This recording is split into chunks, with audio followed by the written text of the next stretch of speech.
and welcome to NPS Now, your source for news and information about Norfolk Public Schools. I'm your host, Karen Tanner, and with me today is Nadira Mubarak, an English as a second language specialist with Norfolk Public Schools. Welcome to NPS Now. Thank you for inviting me. I am glad to have you. You're definitely a new face Yes. to Norfolk Public Schools. When did you start working with us? I joined NPS in January of this year. Tell us a little bit about you. Well, I'm originally from New Jersey, but I've been living here in Hampton Roads for quite a while, about 15 years. I joined NPS from another school district, Hampton City Schools. I've been a 8th grade English teacher, language arts teacher, and taught elementary and all the different grades. Great. Well, tell us, what is English as a second language?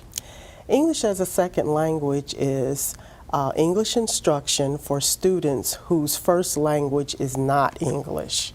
These are students who are coming to us from other countries. Their families have immigrated to the States, or many of them are actually born here, second generation immigrant families. So what does your department do as English as second language?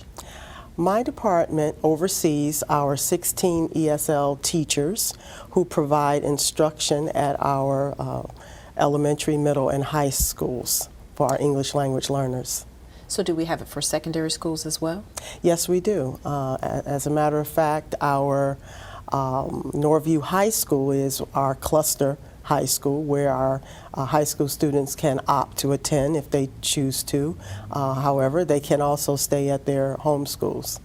And even though you said you're new since January, has Norfolk Public Schools seen an increase in their ESL students?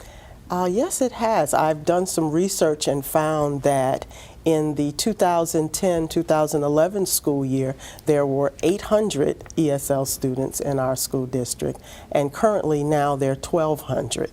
So we've seen a 50% increase in the number of ESL students who are enrolled in our schools. So what do they think this increase is coming from or is attributed to? Well, just like all over the United States, we have an increase in immigrant families, and primarily that's due to political and economic instability in Central America, South America, the Middle East, and Asia. So what do you think is important for us here in Norfolk to have this ESL program in our school district? Well, it's not only important for us to have our ESL program, it's required by federal law that we, based upon the No Child Left Behind Act, we have to identify these students first and screen them to determine their English language proficiency. Our English language learners are one of our subgroups that we report our data about their achievement to the state annually. That's our AYP, our annual yearly progress. So what does this look like for elementary students, this ESL program? An elementary student would receive supplemental small group pull-out instruction. That's either the ESL teacher coming and taking 3, 4, or 5 students together in a small group 2 or 3 days a week, or either pushing into their classroom. If they're a higher performing student, they may only need someone to come in and help them with the classroom work that they're doing.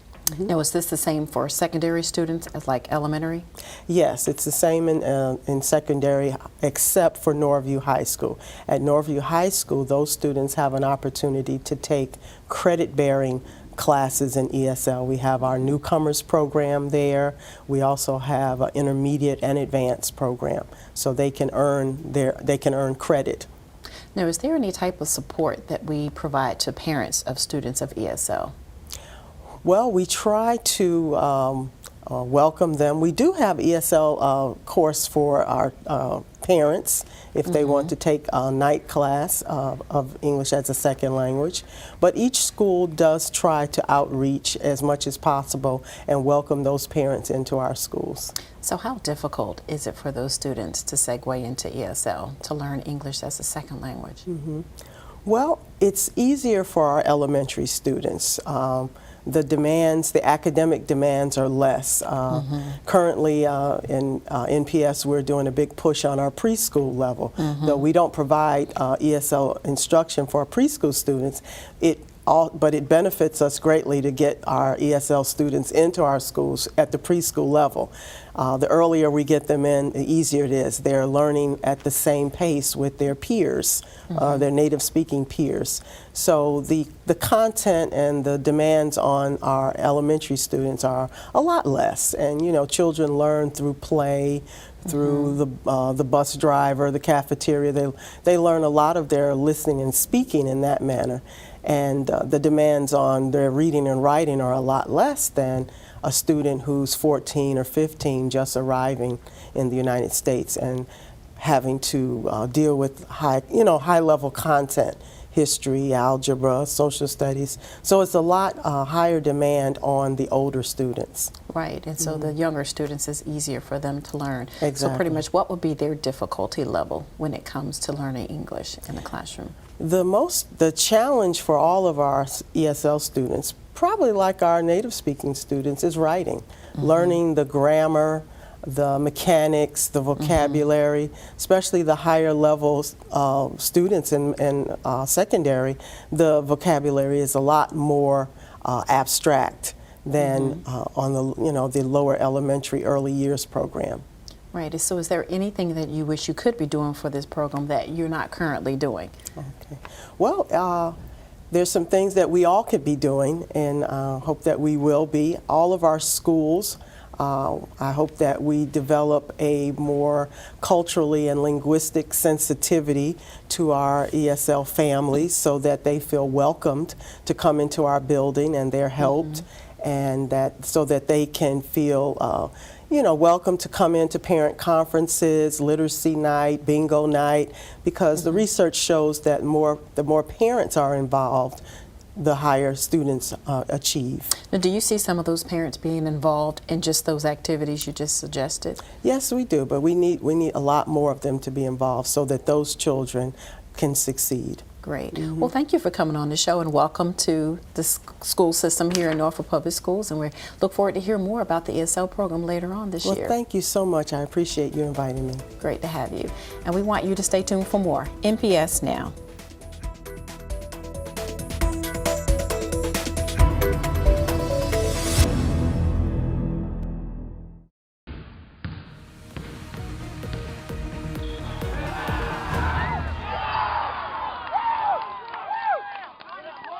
Welcome back to NPS Now. I'm Steve Settmiller, Senior Coordinator of Athletics. Today we have two special guests in the studio to talk about athletic training.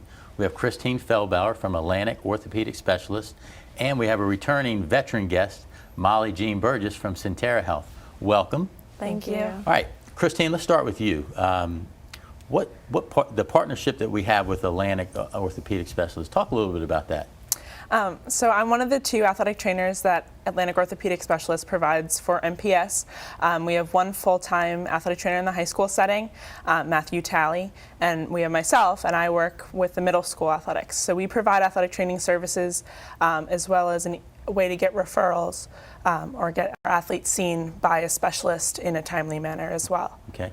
Molly, she mentioned that she works with the middle school athletic program now, and that's been your role with Norfolk Public Schools over the last couple of years with our partnership with Centera. So kind of expand upon that role now. Okay, so I'm the head athletic trainer for the middle schools. We have a staff of 5 other athletic trainers, 4 other athletic trainers. We each have our own schools that we're assigned to, so we do daily visits. We provide coverage for all the events, injury evaluation, and we're kind of that gatekeeper for any sort of situation that might come up with our student athletes. Okay. Now, it's not like the high schools where the high school athletic trainer is there day in and day out from the start of athletics to the end of athletics. So talk a little bit about the difference between middle school athletic training and high school athletic training. Okay, so in middle school, each of our athletic trainers is assigned to either 1 or 2 home schools. I am the head athletic trainer for the Academy of Discovery at Lakewood and Norview Middle School. Christine is with Ruffner and Blair. So just for an example, on any afternoon, we'll visit both schools, spend about half an hour to an hour at each school, making ourselves available for any injuries that might come up. and coordinating with the parents if there are injuries, and then we visit our next school. So our other athletic trainers are doing the same thing in the other schools, just being available for whatever those kids might need. So the nice thing about it is they're getting a licensed healthcare provider out there on a daily basis, and really just in any time that they need, they can contact you directly. Now, with the middle school athletic program, obviously it's new with increasing the number of athletic trainers that we have to serve the student athletes and to help the athletic directors and coaches. But what's something new that, and the concussion program has been there as it has, but with the middle school athletes, what's been new for them So this year, football? So this year we're starting impact testing our middle school football players. So for impact testing, you have a baseline assessment, which assesses cognitively where an athlete is prior to sustaining a concussion. So that really helps us when a student athlete does sustain a concussion in the middle school setting, knowing when they've really returned to what's normal for them in the classroom or cognitively before they're put back on the field. Okay. All right. So again, that's a critical program to have. Athletic training, and Molly, you've been here, like I've said, 2 or 3 times on the show, and we've talked about what the athletic trainer, their skills that they have. But let's kind of focus on what actually happens with some injuries. And injuries today get national news. I mean, obviously the concussion injury is significant. That's in the news all the time. But now, recently we've had some other types of injuries that unfortunately has led to death in student athletes, and we try never to be part of that. But we have to prepare for those things. And so talk a little bit about the preparation that athletic trainers go through in dealing with potentially catastrophic injuries. So at the beginning of the year, we have an in-service. Usually it's at Powhatan Stadium. All of our athletic trainers, we invite our EMTs that we partner with, as well as our team physicians. We all come together and we practice spine boarding, splinting, what kind of response we're going to give to certain injuries. So typically on the field injuries, but then we also talk about our emergency action plans, which in the high schools are developed by the athletic trainers. That basically is just kind of like an overview of what to do in an emergency. So each athletic trainer at the high school has developed that, met with their coaches and athletic directors. And we actually did that. Christine and I did that this year for the middle schools as well. So Christine, talk a little bit about the EAPs at the middle school level, because they're certainly different from the high school level. Yeah, so obviously because the athletic trainer isn't on site all the time in the middle school setting, Molly and I devised emergency action plans for the schools, but the coaches and the athletic administrators have kind of a different role, whereas the primary person on the scene in a high school setting is typically your athletic trainer, but in the middle school setting it may not be. So once we had devised these emergency action plans, which are site specific and specific to each of the schools, we reviewed them with the athletic administrators and there to review them with their coaches and have it accessible for them. So they have a little bit different role in the middle school, whereas in the high school it's more on the athletic trainer. Okay. So what kind of injuries have we come across that are kind of different at the middle school level versus the high school level? Have you seen anything different for that? Yeah, I mean, there's usually a lot of fractures and concussions. I would say those are the 2 big injuries. And with middle school student athletes at that age, we're really concerned about growth plate injuries. So that's why fractures need to be considered really given a lot of attention. We need to get those seen and evaluated by a specialist, which is where Christine is a big help in getting them seen by Atlantic orthopedic specialists. Okay. All right, Molly, you talked a little bit about some of the training that goes on during the preseason, just like we do with, the teams go through their preseason training, and you mentioned that, we have the in-service with our EMTs, our physicians, and all our athletic trainers. But something that came out of that through the National Athletic Trainers Association was something called a timeout. Talk a little bit about the timeout. So that's kind of the gold standard for all athletic trainers across the nation now. Before any event, the medical staff gets together, talks about sort of the emergency procedures, everything outlined in the emergency action plan for that site. Basically, whose role is who in that situation, where the ambulance is going to pull up, who's going to be directing the ambulance, and what kind of chain of events are going to occur if an injury happens. So that happens at the beginning of every football game. Usually it's the home athletic trainer, the visiting athletic trainer, the EMTs, and team physician, as well as any other athletic trainers or medical personnel that might be there. At some of our other events, if there are not additional medical personnel, we just encourage our athletic trainers to take a minute, consider what they would do if a situation would arise. Yeah, and that's a good question. You know, some folks may want to say, why don't you have ambulances at the field hockey game or the basketball game? Well, I mean, some of it is cost prohibitive, and you know, but having both athletic trainers communicating before an event is critical. So you know, timeout seems like it's been going well so far. Yes, very well. And you know, hopefully we don't have to utilize an emergency situation, but we're always ready, and that's a good thing. Yeah.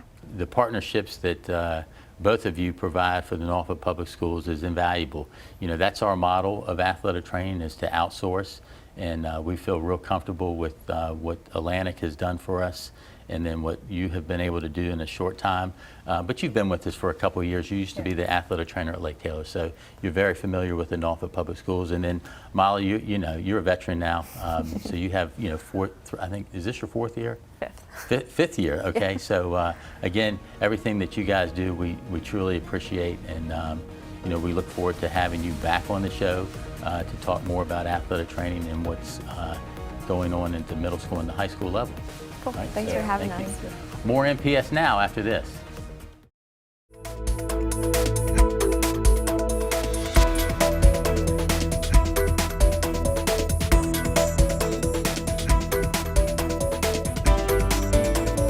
Welcome back to NPS Now, and it is that time of year again where we have to bring our gifts for our annual Angel Tree.